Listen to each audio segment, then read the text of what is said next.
todo. De las 5 de la tarde que empezó a llover hasta el otro día, a las 12 del mediodía, que sacaron el agua, que se pudo salir el agua.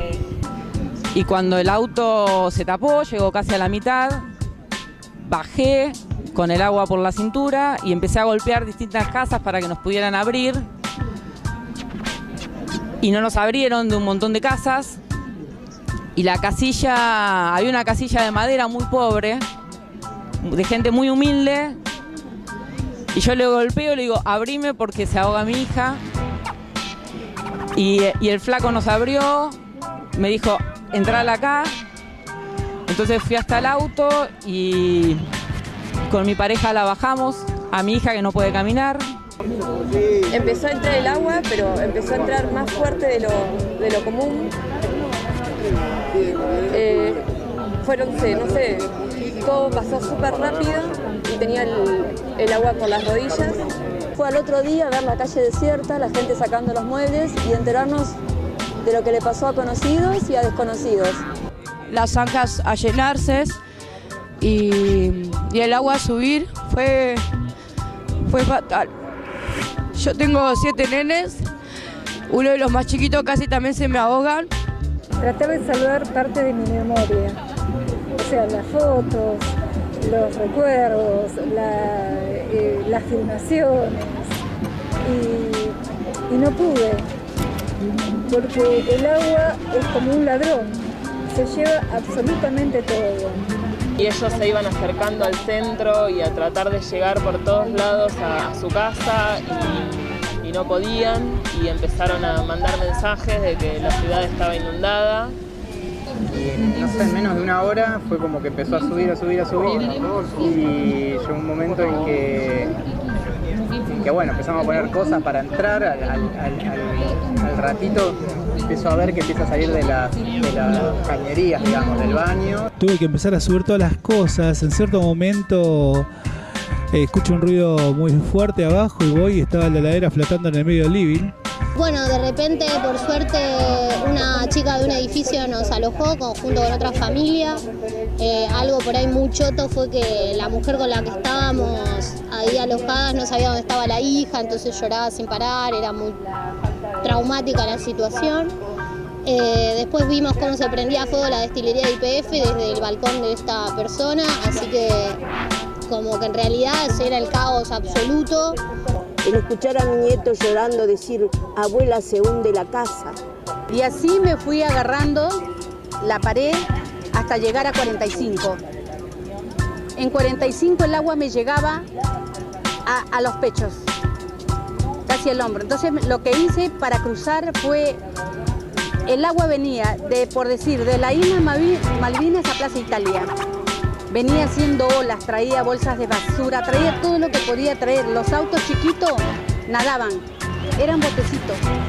Había empezado a entrar agua en el edificio y cuando empezó a entrar en el departamento yo empecé como a tratar de trabarla. Tenemos la posibilidad de vivir en un piso de arriba, o la suerte en ese momento, así que pudimos tener una familia con nosotros y la pasamos así, viendo gente que se la llevaba el agua, que por suerte no falleció, viendo los autos cómo se apilaban en la esquina y viendo cómo no paraba de llover y las casas iban llenando de agua. Más que nada me acordaba de Santa Fe, porque yo soy de Santa Fe y tuve un déjà vu muy fuerte en ese momento, que en las inundaciones del 2003 estaba en una situación parecida en mi casa, pero con mi mamá, también escuchando con la radio a pila cómo iba avanzando el agua en distintos barrios de la ciudad. Y en eso empezó a entrar agua en mi casa y la idea era empezar a sacarla, pero mirábamos para atrás por el patio y una pileta y para adelante también. Y él era más chiquito y empezó a chapotear el lago. Yo dije, ¿qué hago acá? Entonces cargué 2 cosas en un bolso, en el auto, e intenté ir a lo de mi amiga, que quedaba a 10 cuadras. Tardé 3 horas para llegar. No teníamos luz, no teníamos manera de comunicarnos, así que ese día estuve muy preocupada.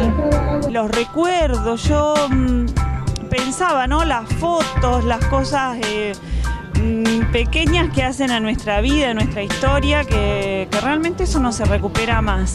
Y llegué a mi casa y obviamente estaba inundada, tenía casi 80 centímetros de agua. Y como entré así me fui porque la verdad que no pude, no tuve ni ganas de limpiar.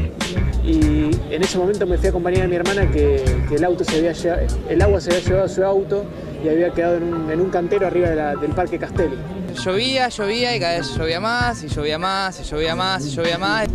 Bueno, me inundé. En realidad nuestro laburo fuerte empezó a partir del 3 de abril, que fue que activamos, ya te digo, como colectivo en ese momento éramos Revista Otro Viento, y en el CUT, el Centro Unido de Tandil, que ahora se llama El Espacio, nos autoconvocamos y empezamos a hacer una movida totalmente voluntaria como se hizo en un montón de partes de la ciudad.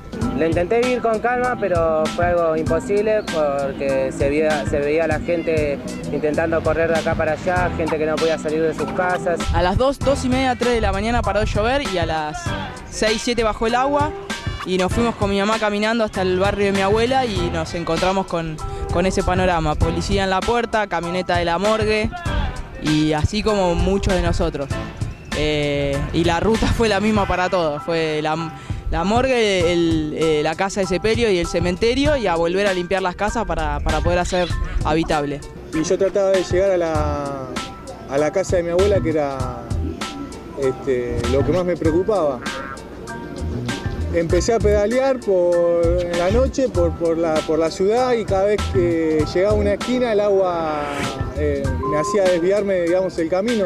Básicamente tuvimos un día de vivir 1,5 metros más arriba de lo habitual. Que fue ese gesto, único gesto, digamos, como de ayuda, de solidaridad, de entrega, que salvó una vida, digamos, centralmente salvó la vida de nuestra hija. Nos acercamos al Centro Olga Vázquez y empezamos a colaborar, gente que ni nos conocíamos, con donaciones a donde nos mandaron, yendo a buscar agua, repartiendo cosas. Vinieron todos los vecinos a ayudar cuando bajaron el agua, mis amigos, a ver si estábamos bien, si estábamos vivos.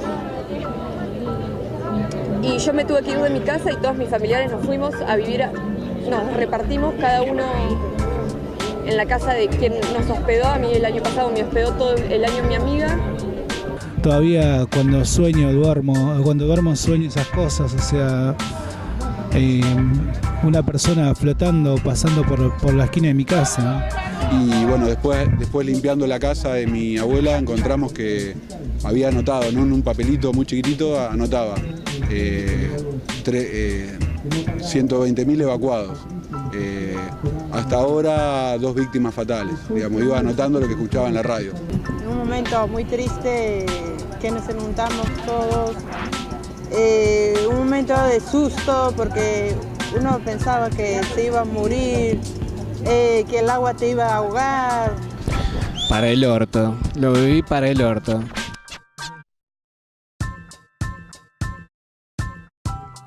Creemos que sucedió por varias causas, entre ellas lo que es el planeamiento de la ciudad urbano, la falta de desagües, básicamente por una decisión política de no hacer. Lo que pasó en los barrios y en las calles y en todo es porque no hay un trabajo en conjunto, porque se pagan otras cosas, otras boludeces y no ven las calles rotas, los pozos, las basuras que tapan y prefieren pagar unos volantes, unas cosas o casi toda la plata la habían gastado en las elecciones y eso y claro.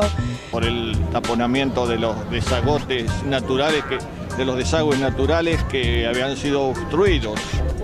Los gobernantes no hicieron nada de caños, nada de eso. La falta de obras públicas por la especulación inmobiliaria, el crecimiento desmedido de la ciudad. Bueno, no vamos a negar que fue una lluvia de la puta madre, 400 milímetros, pero esto pasó porque no estaban las obras hechas. A mí, por lo menos, lo que a mí me pasó, porque estoy de repente, porque la calle no está seguro, porque está muy bajo. Pasó lo que pasó por desidia del gobierno, por las políticas de construcción, de infraestructura de la ciudad, Se dio porque la naturaleza se cobra lo que se tiene que cobrar, que es lo que hacemos nosotros. Por negligencia. Ahí en Plaza Malvinas vivo a 4 cuadras de control urbano. Entonces, y ahí está Defensa Civil y que no haya nada, digamos, estando a 4 cuadras, digamos, se inundó toda calle 20 y 54, era un río.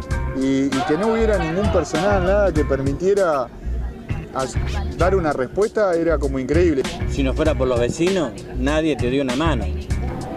No escuché, posterior a la inundación, que ningún vecino diga: a mí me salvó la municipalidad, a mí me salvó Defensa Civil. Nadie. A ver que el intendente Bruera dice que no estaba, que estaba ayudando y estaba en Brasil, es como una falta de respeto tremendo. No hay plan de contingencia, o sea, en todo ese día, o sea, a la noche hubo un bote dando vueltas que no daba abasto, claramente. Por falta de obras, porque todos los canales están todos tapados. Lo que es imperdonable son la cantidad de víctimas fatales por la ausencia de la prevención y la ausencia de la acción en de la misma tragedia. Que a nosotros no nos inunda el agua, nos inundan ellos, los políticos y los que nos gobiernan. Básicamente por negligencia, y eso creo que quedó demostrado, negligencia de las autoridades, negligencia de las obras que se hacen en la ciudad. Durante los últimos años hemos visto que la ciudad se ha embellecido cosméticamente. El municipio tiene el eslogan obras, medidas y acciones.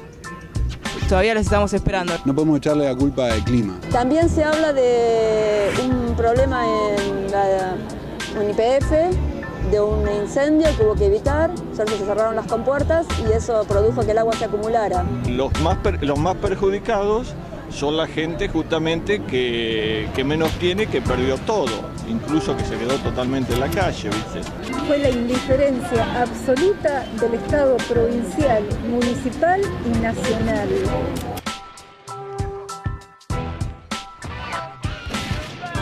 Y yo creo que este aniversario también se podía tomar como, para mí, como un recordatorio para todas las personas que hoy ya no están por ese día. Solamente tengo tristeza. No hay nada que pueda calmar mi dolor. Realmente espero que se haga justicia con esto, porque realmente vinieron y nos dijeron que eran 50 y pico de muertos, lo cual yo calculo que habrán sido más de 200. Hoy para mí es una tragedia porque a pesar de todo eso perdí mi casa y hasta ahora no la tengo, no tengo más nada. Estamos acá con nuestro corazón, con nuestra, no sé, manera de estar presentes. La unión entre la gente.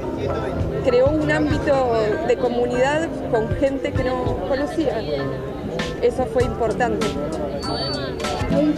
Algo que no se tiene que olvidar. Como un año pasaron un montón de cosas, pero eso queda ahí a flor de piel y ante cada lluvia uno sigue mirando a ver si el patio se inunda, si pasó algo, si no.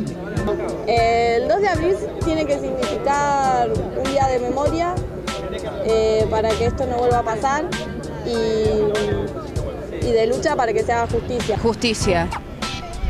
Catástrofe política. Ausencia del Estado. ¿Sí? Como que el desborde es una cosa que pasó, me parece, que nos pasó en el sentido de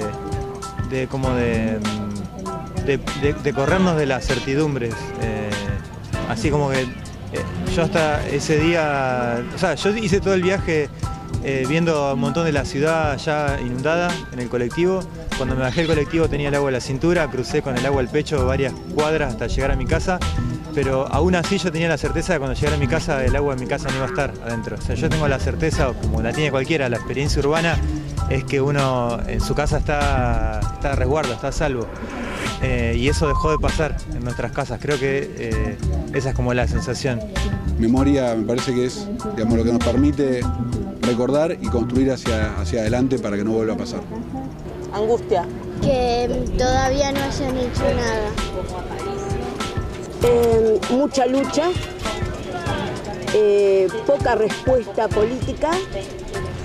Vi la lucha de los jóvenes y me enterneció y estoy apoyando a los jóvenes. Creo que es una manera de apostar al futuro.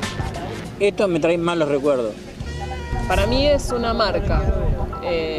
Para mí es una marca muy grande, porque si bien yo no perdí todo, mis amigos y mi familia sí, y es una marca de un día de mucha desesperación y de mucha desolación. Tristeza. Exigiendo memoria y verdad, justicia para siempre. Tragedia, no sé. Hoy en día son memoria, verdad y justicia. En ese momento era desconcierto, caos. Es un día de duelo, me parece. El despertar de una ciudad, las relaciones de solidaridad, los rescates, la nueva relación que se generó entre los propios vecinos. Que todos tenemos derecho a una vida digna. Quiero que se me transforme ese dolor en indignación, que me indigne y que nos indigne a todos para que esto no quede como parte de la memoria colectiva, quede también como un hecho político.